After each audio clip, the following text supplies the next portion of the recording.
She didn't mean to fall asleep. Not there, not like that. Not with her future folded inside a worn-out leather folder pressed tightly against her chest, as if it could somehow keep her from falling apart. But exhaustion doesn't ask for permission. It takes what it wants, and that night, it took her.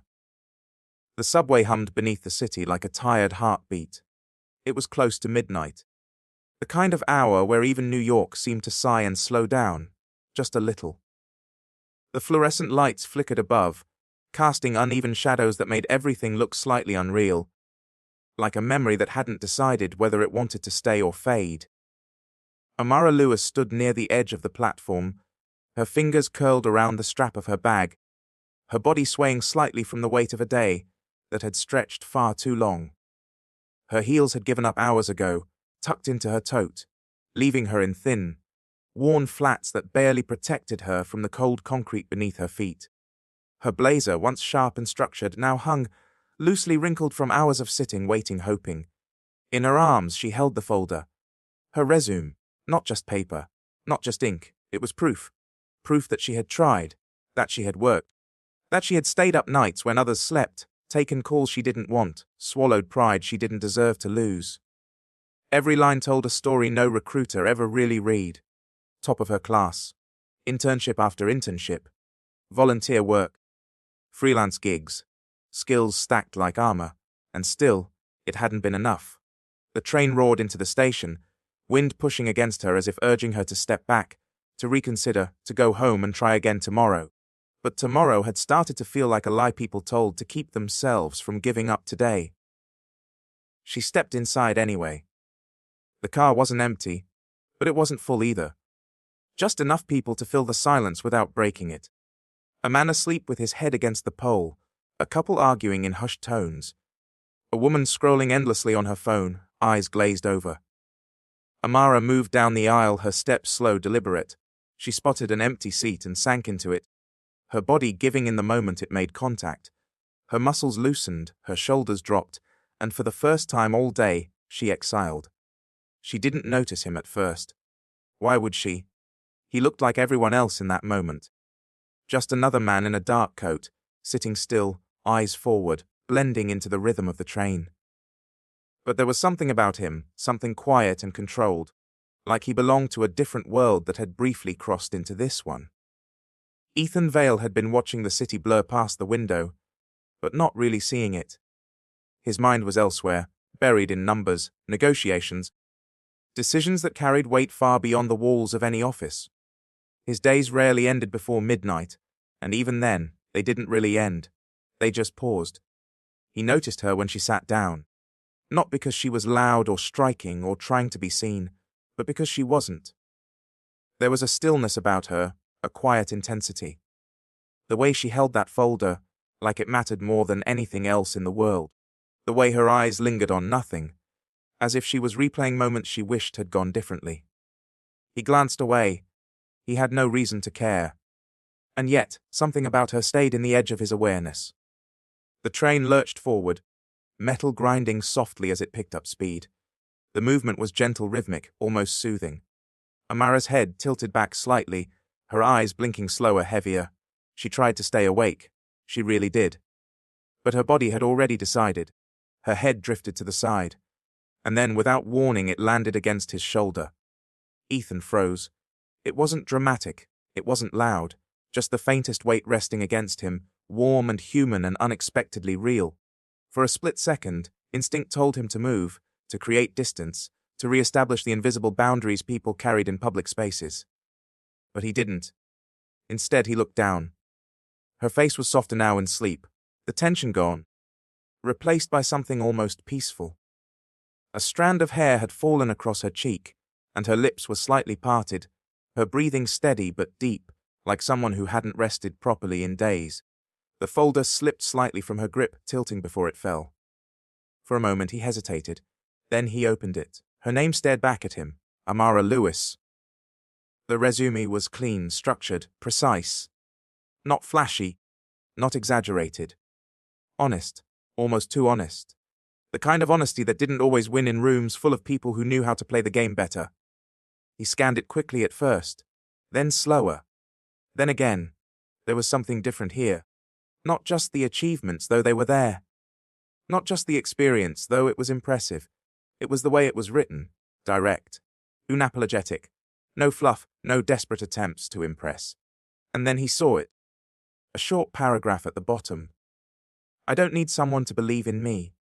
I just need someone to stop pretending I don't exist. Ethan leaned back slightly, the words settling into something deeper than he expected. He had read thousands of resumes in his life. Most of them blurred together, filled with the same phrases, the same promises. But this one stayed. Because it wasn't trying to convince him. It was challenging him. The train slowed as it approached the next station. The announcement echoed faintly through the car. Amara stirred slightly, her brow furrowing as she shifted, her head still resting against him. He closed the folder gently. For the first time in a long time, something felt different. Not a business opportunity, not a calculated decision. Just a moment. And yet, he knew moments like this didn't happen without reason. The train stopped. Doors opened. Cold air rushed in. Amara blinked awake. It took her a second to understand where she was. Another second to realize what she had done. Her eyes widened instantly as she pulled away, her face flushing with embarrassment. Oh my God. I'm so sorry, she said quickly, her voice rushed breathless. I didn't mean to. I must have... You were tired, Ethan said calmly, handing her the folder. She grabbed it, holding it close again like it was something fragile. Her eyes flickered to him, then away, unsure, nervous. You read it? She asked, almost afraid of the answer. Some of it. Her stomach dropped. Please just forget it, she muttered. It's nothing. It's not nothing. She looked at him then, really looked this time. Something about his tone made her pause. There was no mockery, no pity, no disinterest. Just certainty. You don't know anything about me, she said, softer now. Ethan stood as the doors began to close again. I know enough, he replied, and then he stepped off the train, just like that. Gone. Amara sat there, frozen, her heart beating faster than it should have for a moment that made no sense. She didn't even know his name. But something about the way he had said those words stayed with her. I know enough. She shook her head, trying to brush it off, trying to return to reality, to the version of her life that made sense. But deep down, something had already shifted. She just didn't know it yet. The train doors slid shut with a soft, final click, and just like that, he was gone. No name, no explanation, no second glance. Only the faint echo of his voice and the strange weight of a moment that felt far bigger than it should have been. Amara sat there for a long second, her fingers tightening around the folder as if it might disappear too. The train began to move again, the city pulling her forward whether she was ready or not. Around her nothing had changed. The same quiet passengers, the same dim lights, the same tired silence, but inside her something refused to settle. She replayed it, the way he spoke. Certain, like he wasn't guessing, like he had already decided something about her that she didn't even know herself. I know enough. What did that even mean? She exhaled sharply and shook her head, trying to push the thought away. People said strange things all the time, especially in a city like this. Moments happened, passed, disappeared. That was how it worked. Still, it didn't feel like that. Her stop came too soon. Or maybe not soon enough. She stepped off the train, the cold air biting at her skin as she climbed the stairs up to the street. The city greeted her with noise again, honking cars, distant laughter, the low hum of life continuing without pause. Her apartment was 3 blocks away. 3 long blocks. By the time she reached her building, her feet ached, her shoulders burned, and the exhaustion she had briefly escaped came rushing back twice as strong. The building itself wasn't much. Old brick. Flickering hallway lights. A door that stuck if you didn't push it just right. Home. Or at least, the closest thing she had to it. She climbed the stairs slowly, each step heavier than the last. When she finally reached her door, she fumbled with her keys for a moment before letting herself in. The small space greeted her with silence. A single lamp, a narrow bed, a desk cluttered with papers and empty coffee cups.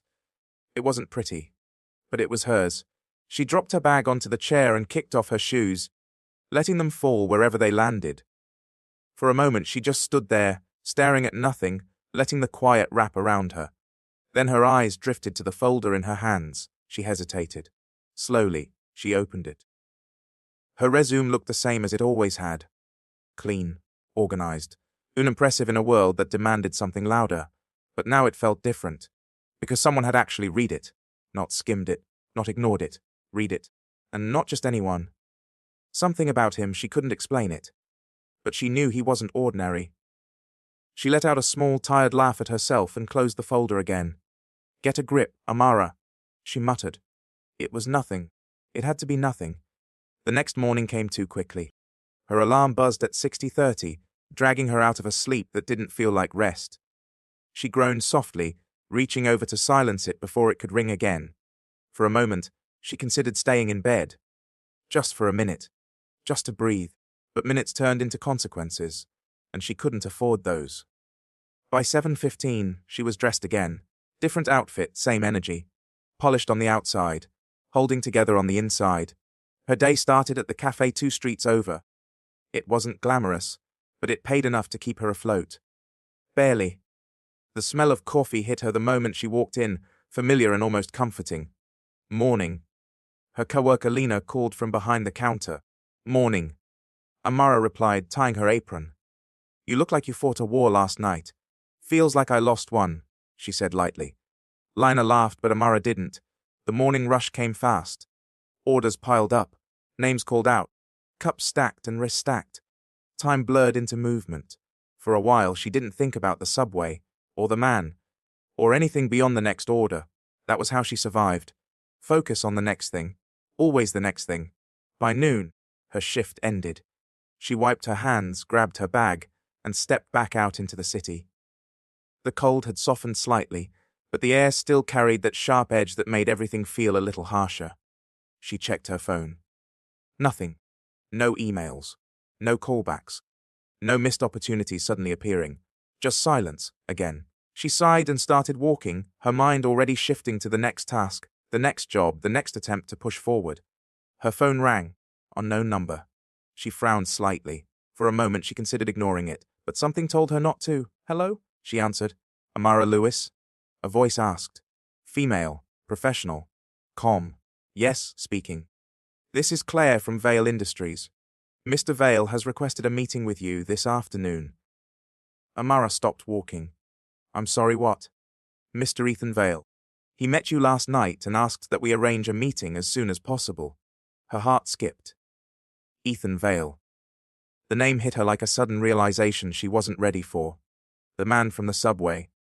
Are you serious? She asked, her voice barely above a whisper. Yes, ma'am. We've sent a car to your address. It will arrive within the hour. Does that work for you? Amara looked around as if the city might confirm this was real. Yes. Yes, that works. Perfect. Please be ready. The call ended. And just like that, everything felt different.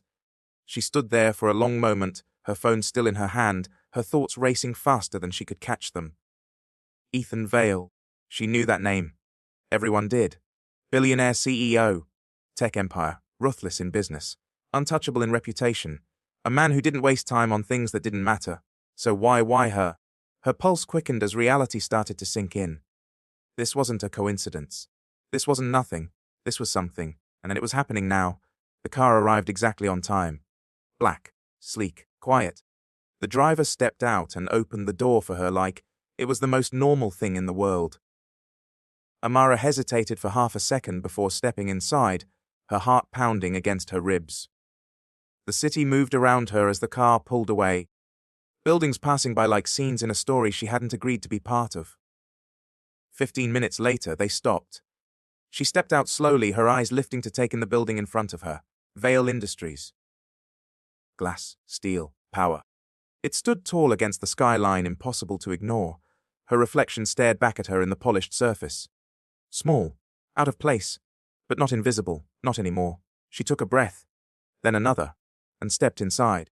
The lobby was everything she expected and more. Clean lines. High ceilings. People moving with purpose. No hesitation. No doubt she walked to the front desk, her steps careful but steady. Amara Lewis? She said. The receptionist smiled politely. Mr. Vale is expecting you. Please take the elevator to the 48th floor. Of course he was. The elevator ride felt longer than it should have. Each floor number lighting up like a countdown she couldn't stop.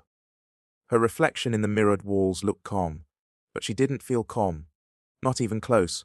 The doors opened, and there he was. Standing near the window, the city stretched out behind him like it belonged to him. Ethan Vale. Not just a man on a subway anymore. Not just a stranger. Something more. Something dangerous in a way she couldn't quite explain. He turned as she stepped out. Their eyes met, and in that moment she knew one thing for certain. Her life was about to change. The moment stretched longer than it should have, like time itself was pausing just to see what would happen next. Amara stood at the edge of the elevator doors, her hand still lightly touching the metal frame, as if she needed something solid to remind herself this was real. Ethan Vale watched her without rushing, without filling the silence. There was something unsettling about that kind of patience, the kind that didn't demand attention but held it anyway. You made it, he said finally, his voice calm, measured. Amara stepped forward slowly, the doors closing behind her with a soft click that sounded far louder than it should have. You sent a car, she replied, her tone trying to stay neutral, but there was an edge there she couldn't hide. Kind of hard not to. A faint hint of amusement touched his expression, but it disappeared just as quickly. Fair point. He gestured toward the seating area near the window. Set. It wasn't a command. Not exactly. But it wasn't a suggestion either. Amara walked over and sat, placing her folder carefully on the table in front of her. Her fingers lingered on it for a moment before she pulled them away. Ethan didn't sit across from her. He sat beside her. Close enough that she could feel his presence without him touching her. Close enough that it felt intentional. I'm guessing you have questions, he said. That would be an understatement, she replied, turning slightly to face him. Why am I here? Direct. Good. He liked that. Because you're different, he said. Amara blinked, clearly unimpressed. You brought me into one of the most powerful buildings in the city to tell me I'm different. His gaze didn't shift. No. I brought you here because you're overlooked. That hit harder than she expected. Her jaw tightened slightly. That's not exactly comforting. It's not supposed to be, he replied. It's the truth. She held his gaze, searching for something. Mockery, arrogance, anything she could push back against. But there was none. Just a quiet certainty that made it harder to argue. You read my resume, she said slowly. Lots of people have. None of them called me? Most people don't read, he said simply. She almost laughed. Convenient answer. It's an accurate one. Silence settled between them again, but this time it wasn't empty. It was heavy with unspoken thoughts, questions neither of them had fully voiced yet. Ethan leaned forward slightly, resting his forearms on his knees. Tell me something, he said. Why do you think no one hired you? Amara frowned. You called me here for an interview or to analyze my failures. Answer the question. There it was again. That quiet insistence. She exhaled slowly, leaning back in her seat. Because I don't have connections, she said. Because I didn't come from the right schools, the right families, the right circles. Because I don't know how to pretend I'm something I'm not. Ethan nodded once, as if confirming something he already knew. And, she hesitated. And, maybe because I don't play the game the way they want me to. He studied her for a moment longer. Exactly. She frowned again. That doesn't exactly sound like a compliment. It's not, he said. It's an explanation. He stood then, moving toward the window. The city stretched endlessly beyond the glass, alive and indifferent all at once. This world rewards patterns, he continued. Predictable people. Safe decisions. You're neither of those things. Amara crossed her arms slightly. It is, he said. Then he turned back to her. For them. The shift in his tone made her pause. For them, she repeated. Yes. He walked back toward her, slower this time. Because people like you don't stay where they're placed, he said. They change things. They disrupt. And that makes people uncomfortable. Amara held his gaze, her heartbeat picking up again. "And you're not uncomfortable?" she asked. A small, almost imperceptible smile touched his lips. "I don't build empires by avoiding discomfort." That answer did something to her. She couldn't explain it. But it mattered. "So what is this?" she asked quietly. "Test. A favor. Charity." The word hung in the air like a challenge. Ethan's expression shifted just slightly. "I don't do charity," he said. "Good," she replied quickly. "Because I don't take it." Another flicker of something in his eyes. Approval. "Then we understand each other." He reached for a file on the table and slid it toward her. Amara looked down at it, hesitant before opening it. Inside were documents. Structured. Detailed. Her name at the top. Her breath caught. "What is this?" she asked. "A 2-week trial position," he said. "Strategy division. Real projects. Real stakes." She looked up at him, disbelief clear on her face. "You're serious?" "I don't make offers I'm not serious about." Her mind raced, trying to catch up with what was happening. "Why?" she asked again, softer this time. Ethan didn't answer immediately. Instead, he stepped closer, his voice lowering just enough to shift the moment. "Because you didn't ask me for anything last night," he said. "You didn't try to impress me. You didn't even know who I was." She swallowed. "And that matters. It's everything." The room felt smaller suddenly. Closer. More real. Amara looked back down at the file, her fingers brushing the edge of the paper. This was it. The kind of opportunity people waited years for. The kind that didn't come twice. But something in her resisted. Not fear, not doubt. Something else. "If I say yes," she said slowly, "what exactly are you expecting from me?" Ethan didn't hesitate. Honesty. Intelligence. And the ability to challenge anything that doesn't make sense. She looked back up at him. "Even you." A pause. Then, "Especially me." That answer settled something inside her. She nodded once, more to herself than to him. "Then I'll do it," she said. "But I'm not going to be quiet. I'm not going to sit in the background and pretend I agree with things I don't." "I wouldn't want you to," he replied. Their eyes locked for a moment longer than necessary. Something unspoken passed between them. Not trust. Not yet, but something close. "Good," she said, standing up. "Then we're clear." Ethan nodded. "Very." She picked up the file, holding it firmly now, not like something fragile, but like something earned. As she turned to leave, he spoke again.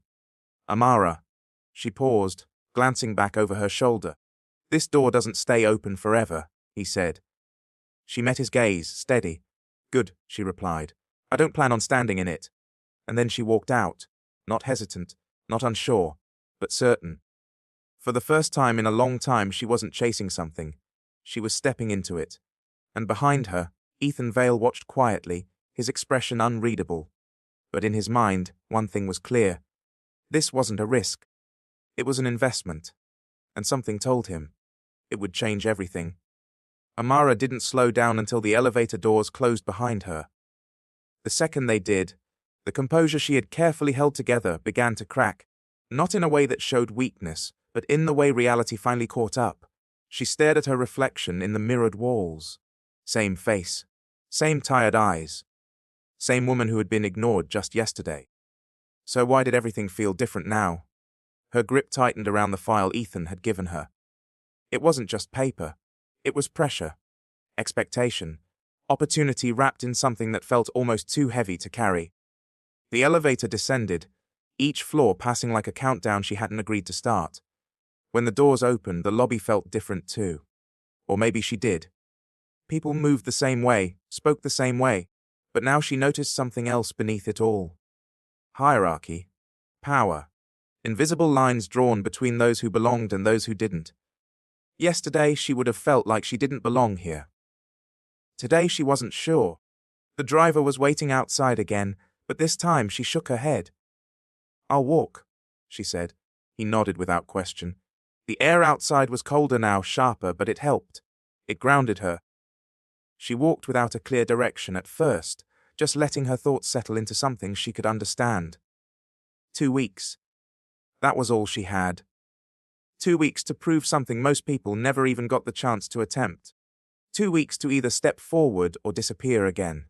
Her phone buzzed. Lena, tell me you're alive. Lena's voice came through the second Amara answered. I think so.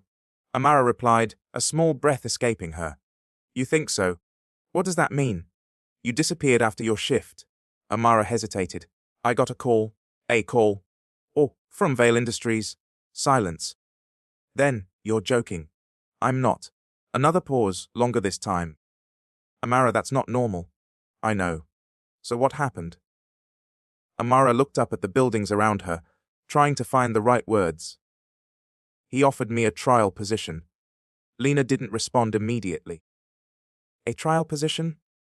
2 weeks. 2 weeks at Vale Industries. Lena's voice rose slightly. Do you realize how insane that is? Yes. And you said yes. Amara didn't hesitate. Yes. Of course you did, Lena muttered, half impressed, half concerned. You always say yes to the impossible. Maybe I'm tired of saying no. That quieted Lena for a moment. Okay, she said finally. Then don't mess it up. Amara almost smiled. I don't plan to. The call ended, but Lena's words stayed with her. Don't mess it up. Simple, but heavy. By the time Amara reached her apartment, her mind had already shifted from shock to strategy. She dropped her bag, placed the file on her desk, and opened it again, this time with a different focus. Not disbelief, analysis. The documents were detailed, structured, real work. Not busy tasks meant to test patience, but actual problems that required actual solutions. That told her everything she needed to know. This wasn't a test of obedience. It was a test of capability. Good. She preferred it that way. The next morning came earlier than usual. Not because she had to wake up sooner, but because she couldn't sleep past the weight of what was coming. By 700, she was already dressed. Not just presentable. Intentional. Every detail chosen carefully. Not to impress, but to belong. When she stepped into Vale Industries again, it felt less overwhelming and more precise. Like she could see the structure now instead of just the surface. The 48th floor greeted her with the same quiet authority. This time, a woman stood waiting near the entrance. Amara Lewis, she asked. Yes. I'm Nadia Chen, strategy lead. Her tone was sharp, efficient. No unnecessary warmth. Amara nodded. Follow me. They walked through the floor, past glass offices and open workspaces filled with people who looked like they had never doubted their place in the room. Nadia stopped at a desk. This is yours. Temporary. Of course it was. Amara placed her bag down, scanning the space quickly. Your team is already in the conference room, Nadia continued. We're working on a failing fintech client.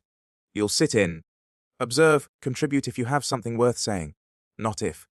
If it's worth saying. Amara understood the message. Got it. Nadia gave a short nod and walked away. No introductions. No easing in. Straight into it. Perfect. Amara grabbed a notebook and headed toward the conference room. Inside, 4 people were already seated. Conversations paused the second she walked in.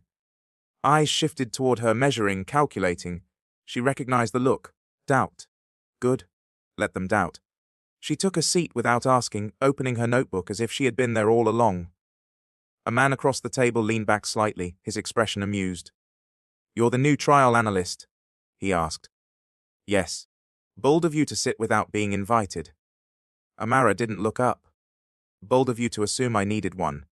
A few eyebrows raised. Nadia, standing at the front, didn't interrupt.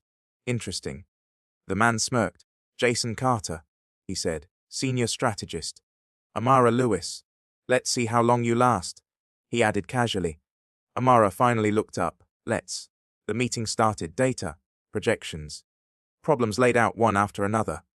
The client was bleeding money. Losing users. Failing quietly.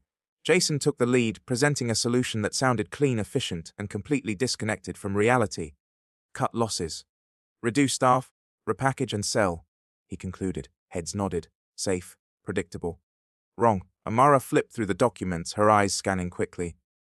Something didn't sit right. She raised her hand slightly. Nadia looked at her. Yes, I disagree. The room stilled. Jason leaned back again, clearly entertained, already. Amara stood, turning her notebook toward them. This isn't just a financial issue, she said. It's a trust issue. Jason scoffed lightly. Trust doesn't fix numbers. No. Amara replied calmly. But losing trust destroys them. She pointed to a section in the report. User retention dropped after policy changes. Not pricing. Not performance. People stopped believing in the product. Silence. Real silence this time. Nadia stepped closer. Continue. Amara did. Clear, direct, no hesitation. When she finished, the room didn't react immediately. Then Nadia nodded once. She's right. Jason's expression tightened slightly. Of course it did. Nadia turned back to the group. We'll explore both strategies. Meeting adjourned. People stood, conversation starting again, but the tone had shifted. Amara sat back down slowly, her pulse steady. First move made, and it landed. As she gathered her things, a small folded note appeared on her desk. No name, just 2 words. Keep going. She didn't need to ask who it was from. Somewhere above this floor, Ethan Vale was watching.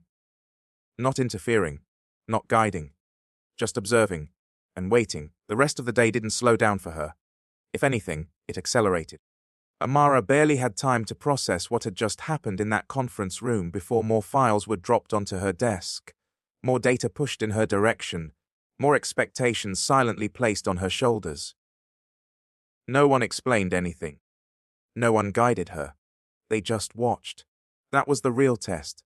Not whether she could speak once, but whether she could keep up. By mid-afternoon, the office had settled into a rhythm that felt almost mechanical. Keyboards clicked in steady patterns.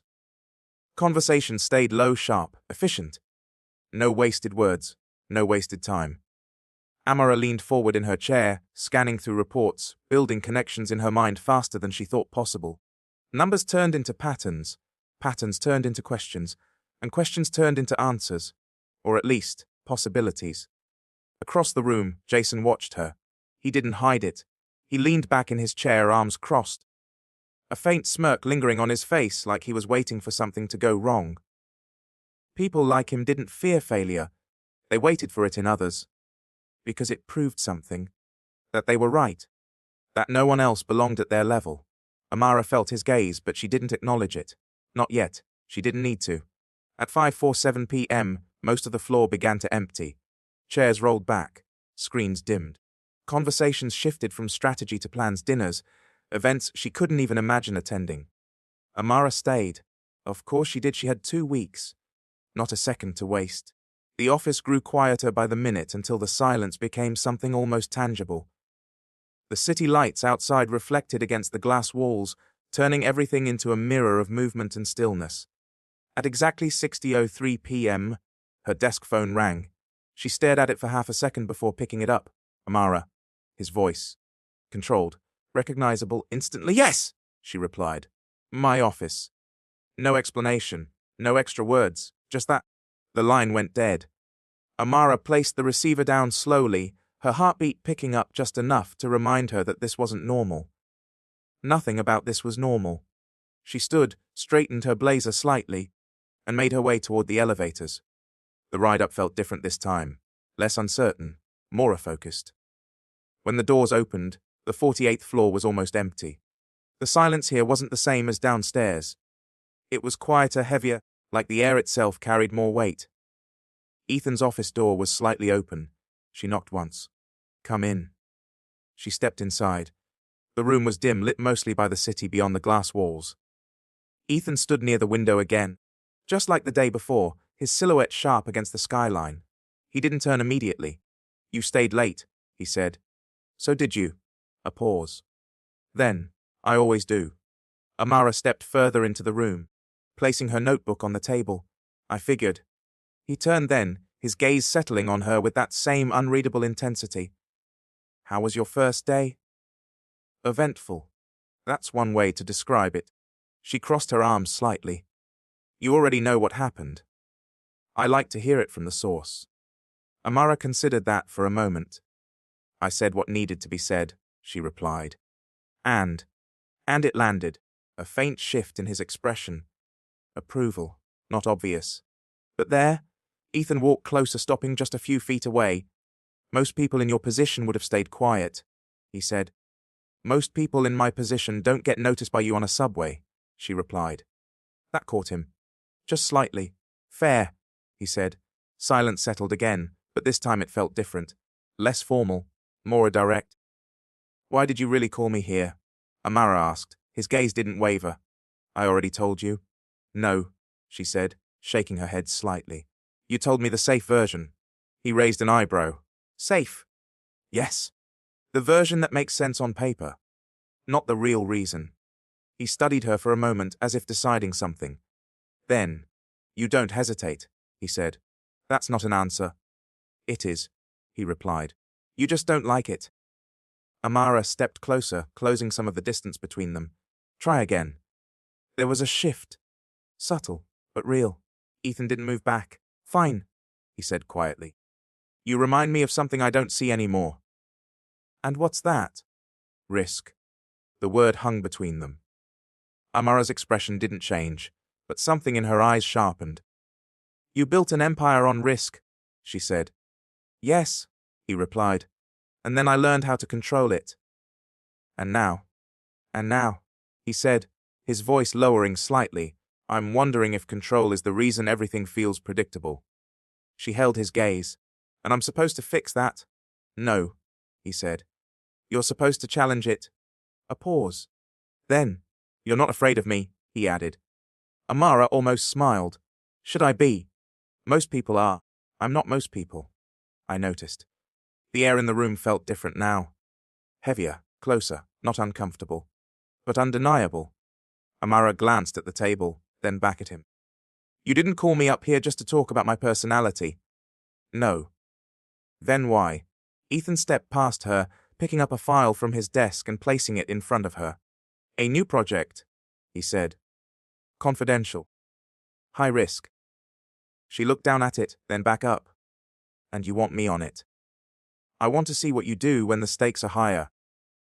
They weren't high enough today. That was an introduction. This was something else. Amara opened the file slowly, her eyes scanning the first few pages. It was bigger. More complex. More dangerous. Exactly the kind of thing that could either make her or break her. She closed it. You don't ease people into things, do you? She asked. No. Good, she said. I don't like being eased. Ethan watched her carefully. I figured. She picked up the file, holding it firmly. I'll take it. I didn't expect anything less. Another pause, but this one lingered longer. Because now there was nothing left to hide behind. No formalities. No structure. Just two people standing in a space where something had started, and neither of them was pretending it hadn't. You know this doesn't end quietly, Amara said. Ethan's expression didn't change. I wouldn't want it to. She nodded once. Good. She turned toward the door, but stopped just before reaching it. Without looking back, she spoke again. You're not as cold as people think. Behind her, Ethan let out a quiet breath. And you're not as easy to predict as I thought. She glanced back then, just for a second. That's because you're not supposed to. And then she left. The door closed softly behind her, leaving the room silent once again. Ethan stood there for a long moment, his gaze fixed on the space where she had been. Something had shifted. Not just in her. In him. And for the first time in a long time, he didn't try to control it.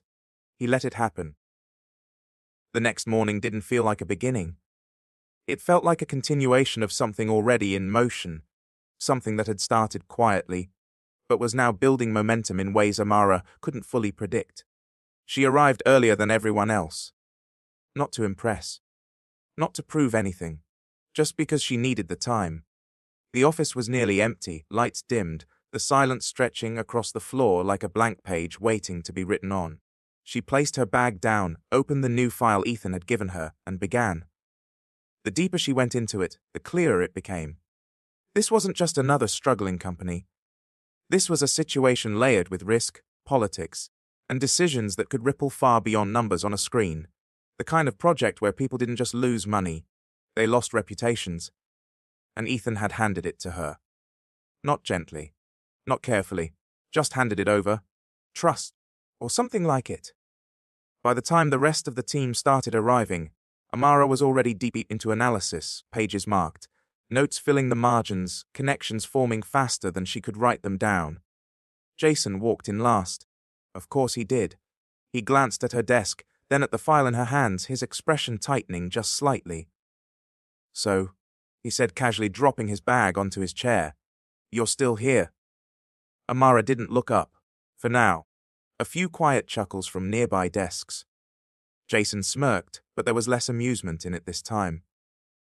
"We'll see how long that lasts." Amara finally looked at him. "Sounds like you're hoping it won't." "I don't hope," he replied. "I observe." "Then observe carefully," she said, turning back to her work. The tension didn't disappear. It just shifted. Meetings started soon after. This time Amara didn't wait. She spoke when it mattered. Stayed silent when it didn't. Watched how decisions were made, who influenced them, who followed, who resisted. Patterns. Everything was patterns. By midday, the new project had already become the center of attention. Nadia called a meeting. "Everyone in," she said, her tone sharp as always. The room filled quickly. Amara took a seat without hesitation. Jason stood at the front this time, clearly expecting control. "We've been assigned a high-risk client," he began. "The safest approach is—" "Safe doesn't fix this," Amara interrupted. The room went still. Jason turned slowly, his expression hardening. "You're interrupting."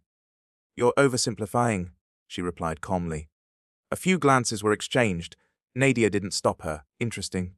Jason crossed his arms. "Then by all means," he said. "Enlighten us." Amara stood, walking to the front without waiting for permission. She flipped to a page in the report, tapping it lightly. "This isn't a financial collapse," she said. "It's a credibility collapse."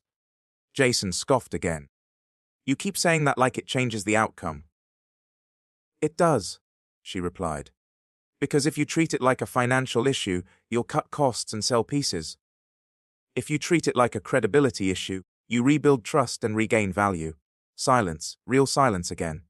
Nadia stepped forward slightly. "Show me." Amara did. Clear, direct, confident. When she finished, Nadia nodded once. "We move forward with this," she said. Jason's jaw tightened. "But that's the direction," Nadia cut him off. The decision was made, just like that. Amara returned to her seat, her pulse steady, her focus already shifting to the next step. But she could feel it now, the shift in the room. Not doubt anymore. Something else. Recognition. And not all of it friendly. By late afternoon, the whispers had started. Quiet conversations. Glances that lingered a second too long. Not everyone liked change. Especially when it came from someone who wasn't supposed to matter. Amara ignored it. She didn't have time for anything else. At 16:18 p.m., her phone buzzed again. A message from Ethan. "Come upstairs." No explanation. No context. Just that. She didn't hesitate. The elevator ride felt shorter this time, familiar.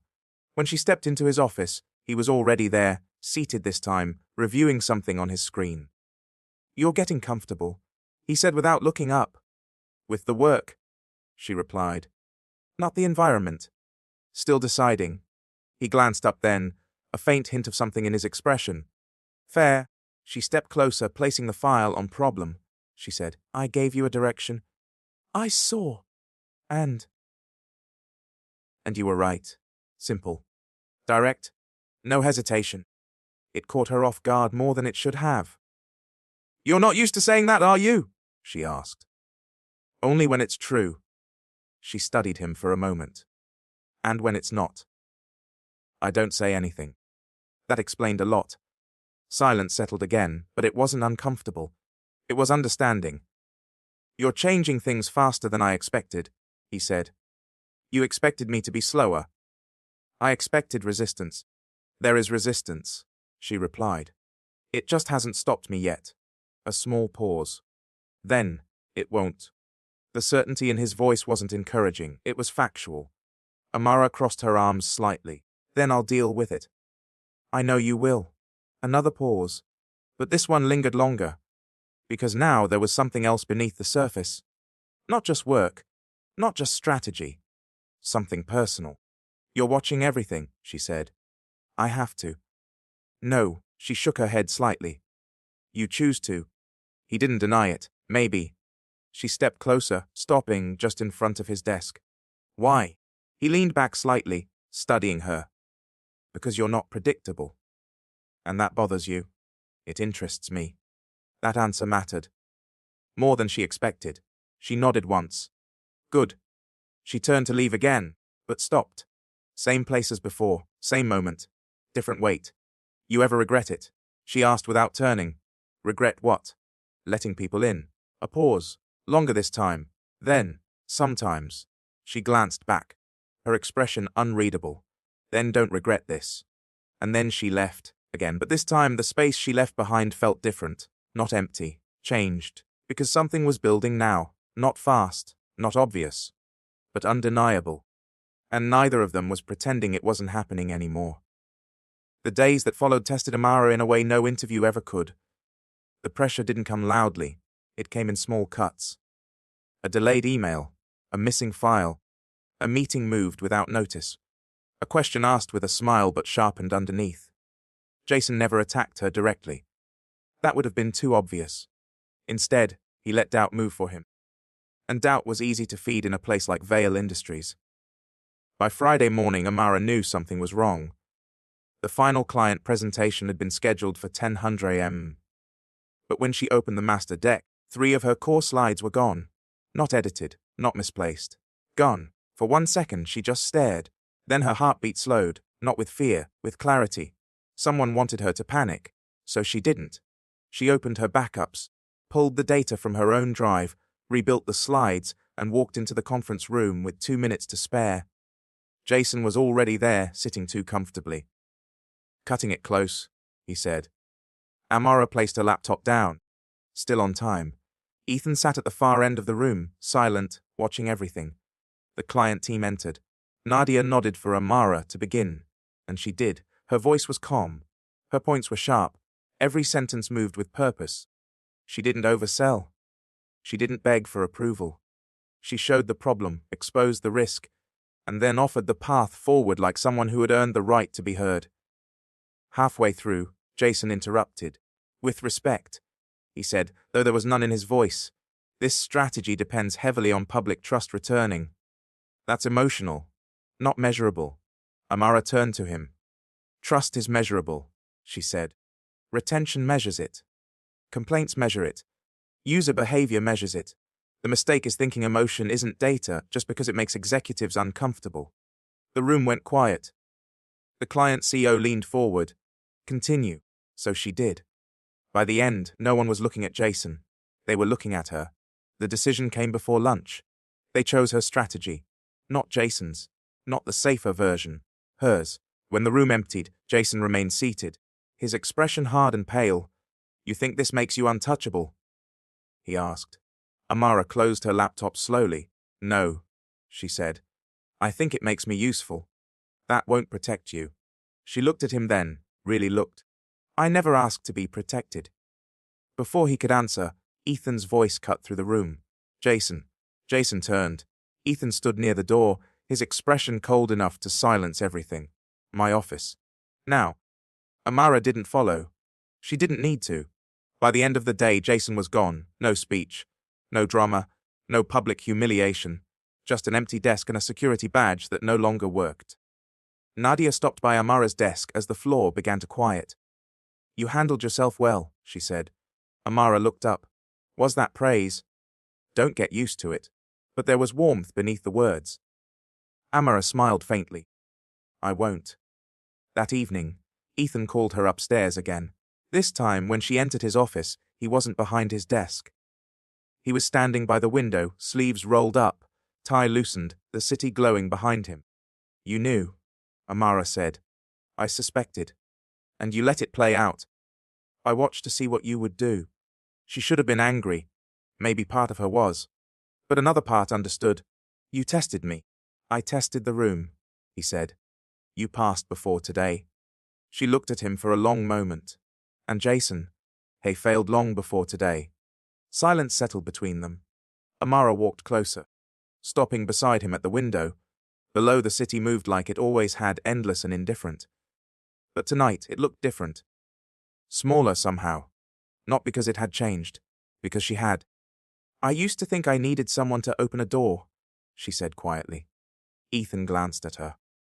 And now? Now I think I needed someone to stop locking it. He didn't answer immediately.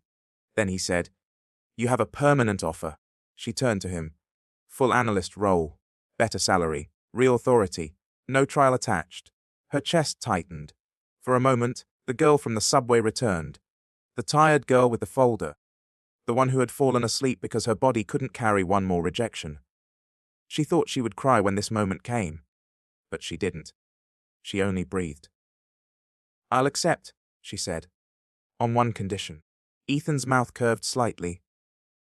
"Of course. I don't want to just fix broken companies. I want to build something for people like me. People with talent but no access." His expression changed. Not surprise. Recognition.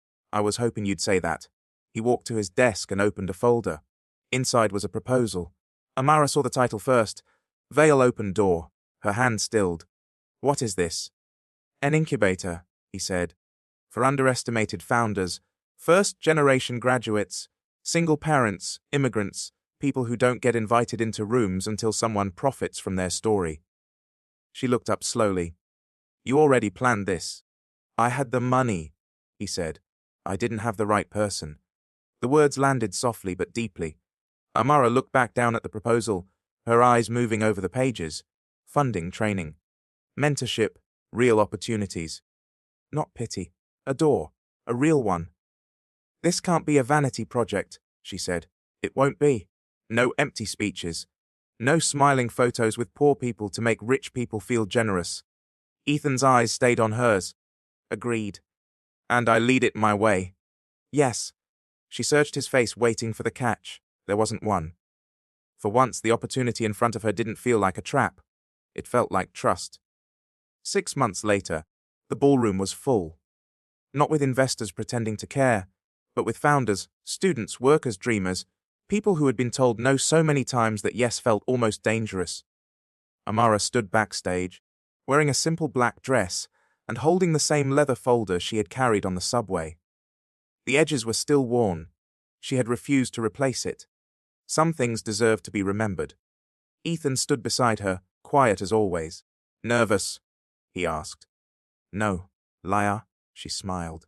"A little." "You'll be fine." She looked at him. "You always say that like it's a fact." "It is." The host called her name. Applause rose before she even stepped out. Amara walked to the podium, lights warm against her face. For a moment, she saw everything at once. The subway, the rejection emails, the cafe, the folder slipping from her hands, a stranger's shoulder, a life-changing because someone finally looked closely enough. She placed the folder on the podium. Then she spoke. "I used to believe success belonged to people who were chosen," she said. "People with the right names, the right rooms, the right hands pulling them forward. I thought if I worked hard enough, someone would eventually notice. But I was wrong." The room went still. "Hard work matters. Talent matters. But access matters too. And when access is denied, brilliance doesn't disappear. It just gets buried." She paused. "I was not saved by charity. I was challenged by opportunity. There is a difference. Charity looks down. Opportunity looks you in the eye and says, 'Prove what you already know.'" Ethan watched from the side, his expression unreadable to everyone except her. She continued. "So tonight is not about me. It is about every person who has ever been told they were almost enough. Almost qualified. Almost ready. Almost worth the risk." Her voice strengthened. "We are done being almost." Applause broke through the room, but she lifted a hand gently, and they quieted again. Veil Open Door exists because talent should not have to beg for permission to matter. We are not here to rescue anyone. We are here to remove the locks. This time, the applause came harder. After the speech, people surrounded her. Founders thanked her. Young women cried quietly. Men shook her hand with respect instead of surprise. For hours, she moved through the room, listening, connecting, remembering every face she could. Near midnight, she finally escaped to the balcony. The air was cold, just like that first night. She leaned against the railing, looking out at the city. A moment later, Ethan joined her. "You disappeared," he said. "I needed air."